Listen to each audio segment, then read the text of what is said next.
నమస్కారం. మీ పురాణ పరిజ్ఞానాన్ని పరీక్షించుకోవడానికి ఈరోజు మన పౌరాణిక క్విజ్లో 10 ఆసక్తికరమైన ప్రశ్నలు మీకోసం వేచి ఉన్నాయి. మరి ఆలస్యం చేయకుండా మొదటి ప్రశ్నలోకి వెళ్దాం. మొదటి ప్రశ్న: రావణుడి వద్ద ఉన్న అద్భుతమైన పుష్పక విమానాన్ని నిర్మించిన వారెవరు? మీ ఆప్షన్స్: ఆప్షన్ ఏ కుబేరుడు, option B Vishwakarma, option C మయుడు, ఆప్షన్ డి బ్రహ్మ.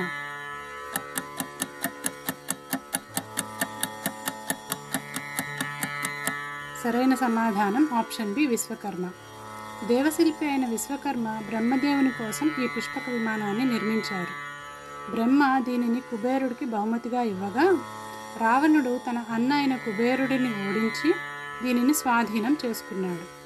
రెండవ ప్రశ్న: క్షీరసాగర మథనం జరిగినప్పుడు ఎన్నో అద్భుత వస్తువులు ఉద్భవించాయి కదా, మరి వీటిలో సముద్ర మథనం నుంచి ఉద్భవించనిది ఏది? మీ ఆప్షన్స్: ఏ ఐరావతం, బి పాంచజన్యం, సి అప్సరసలు, డి గాంధీవం.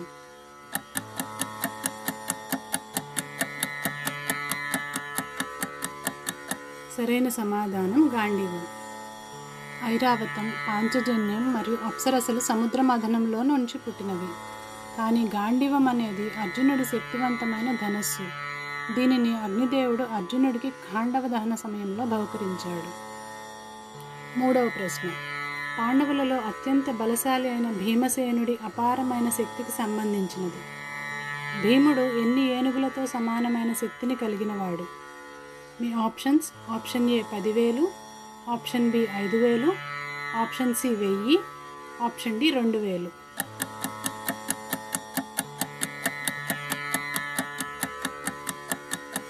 సరైన సమాధానం ఆప్షన్ ఏ 10,000. కౌరవులు భీముడికి విషమిచ్చి నదిలో పడేసినప్పుడు నాగలోకంలో భీముడు 8 గిన్నెల అమృతాన్ని తాగాడు. ఆ ప్రభావంతో భీముడికి 10,000 ఏనుగుల శక్తి లభించింది. నాలుగవ ప్రశ్న సూర్యభగవానుడి కుటుంబానికి సంబంధించినది. కింద పేర్కొన్న వారిలో సూర్యభగవానుడి భార్య ఎవరు? మీ options: option A Arundhati, option B Rohini, option C Sanjnadevi, option D Swahadevi.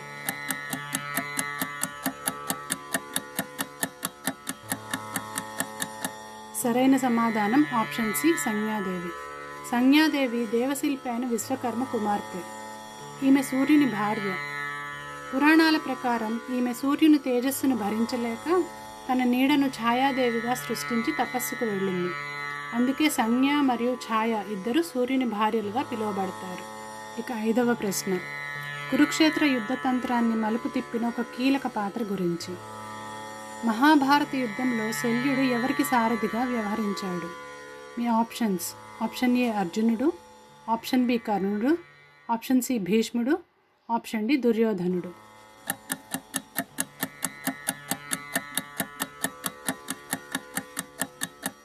సరైన సమాధానం ఆప్షన్ బి కర్ణుడు. మద్రదేశపు రాజైన శల్యుడు పాండవులకు మేనమామ అయినప్పటికీ దుర్యోధనుడి వైపు యుద్ధం చేయాల్సి వచ్చింది. యుద్ధంలో కర్ణుడికి దీటైన సారథి కావాలని దుర్యోధనుడు కోరడంతో శల్యుడు కర్ణుడి రథానికి సారథిగా వ్యవహరించాడు. ఆరవ ప్రశ్న: వానర సామ్రాజ్యానికి రాజు మరియు శ్రీరాముడి ఆప్తమిత్రుడైన సుగ్రీవుని గురించి. వానర రాజైన సుగ్రీవుని తండ్రి ఎవరు? మీ ఆప్షన్స్: ఆప్షన్ ఏ సూర్యుడు, ఆప్షన్ బి వాయుదేవుడు, ఆప్షన్ సి ఇంద్రుడు, ఆప్షన్ డి వృక్షరాజు.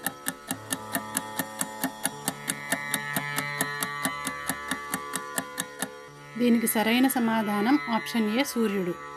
పురాణాల ప్రకారం సుగ్రీవుడు సూర్యభగవానుని అంశతో జన్మించాడు. అందుకే సుగ్రీవుడిని సూర్యపుత్రుడు అని కూడా అంటారు. అలాగే సుగ్రీవుడి సోదరుడైన వాలి దేవేంద్రుని అంశతో జన్మించాడు. ఏడవ ప్రశ్న: ఇది చాలామందికి ఆసక్తి కలిగించే విషయం. సాధారణంగా అమరత్వం అంటే వరం అనుకుంటాం, కానీ ఒకరికి అది శాపంగా మారింది. చిరంజీవిత్వాన్ని శాపంగా పొందిన వారెవరు?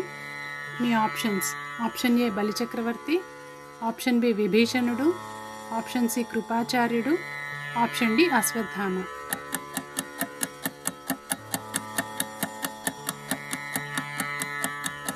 సరైన సమాధానం ఆప్షన్ డి అశ్వత్థామ. మహాభారత యుద్ధం చివరిలో ఉపపాండవులను సంహరించినందుకు మరియు ఉత్తరాగర్భంలోని శిశువుపై అస్త్రాన్ని ప్రయోగించినందుకు శ్రీకృష్ణుడు అశ్వత్థామను శపించాడు. శరీరం నిండా పుళ్లతో ఎవరూ గుర్తుపట్టని విధంగా కల్పాంతం వరకు ఈ భూమిపై తిరుగుతూ ఉండాలని కృష్ణుడు విధించిన శిక్షే ఈ చిరంజీవిత్వం. 8వ ప్రశ్న. కురుక్షేత్ర యుద్ధం ముగిసే సమయానికి జరిగిన ప్రాణ నష్టం అంతా ఇంతా కాదు. మరి 18 రోజుల భారీ యుద్ధం తర్వాత కౌరవ పక్షాన కేవలం ఎంతమంది యోధులు మాత్రమే ప్రాణాలతో మిగిలారు? మీ ఆప్షన్స్: ఆప్షన్ ఏ 10 మంది, option B 5, option C 2, option D 3.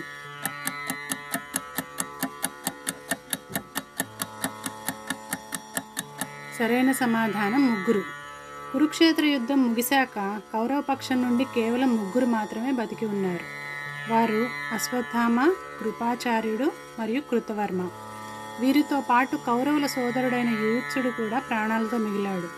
కానీ అతను పాండవుల పక్షాన యుద్ధం చేసినవాడు. 9వ ప్రశ్న.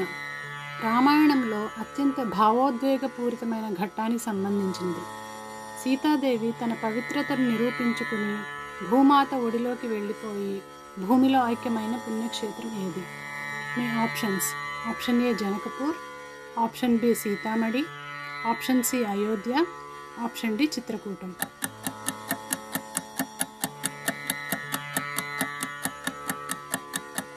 సరైన సమాధానం సీతామఢి. ఉత్తరప్రదేశ్లోని భదోహి జిల్లాలో గంగా నదీ తీరాన ఈ సీతామఢి ఆలయం ఉంది. ఇక్కడే సీతాదేవి భూమిలో ఐక్యమైందని భక్తుల నమ్మకం. ఈ ఆలయం అలహాబాద్ మరియు వారణాసి మధ్యలో ఉంటుంది. ఇక 10వ ప్రశ్నకు వచ్చేసాం. ఈ క్విజ్లోని ప్రశ్నలు మీకు ఆసక్తికరంగా అనిపిస్తున్నాయా? అయితే వెంటనే వీడియోని లైక్ చేయండి, అది మాకు ఎంతో ప్రోత్సాహాన్ని ఇస్తుంది. ఇక చివరి ప్రశ్న. మహాభారతంలో కుతంత్రాలకు మారుపేరుగా నిలిచిన శకుని గురించి. శకుని ఏ రాజ్యానికి యువరాజు?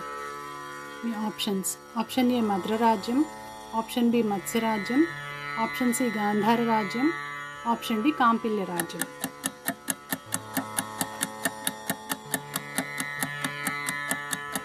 సరైన సమాధానం ఆప్షన్ సి గాంధార రాజ్యం. ప్రస్తుతం ఆఫ్ఘనిస్తాన్లోని కాందహార్గా పిలువబడే ప్రాంతమే అప్పటి గాంధార రాజ్యం. గాంధారి మరియు శకుని ఈ రాజ్యానికి చెందినవారు. తన చెల్లెలు గాంధారికి జరిగిన అన్యాయానికి ప్రతీకారం తీర్చుకోవాలనే పట్టుదలతో శకుని కురువంశ నాశనానికి కారకుడయ్యాడు. ఈ క్విజ్ ద్వారా మీరు ఏ ప్రశ్నకు సమాధానం తెలుసుకోగలిగారో కామెంట్స్లో తెలియజేయండి.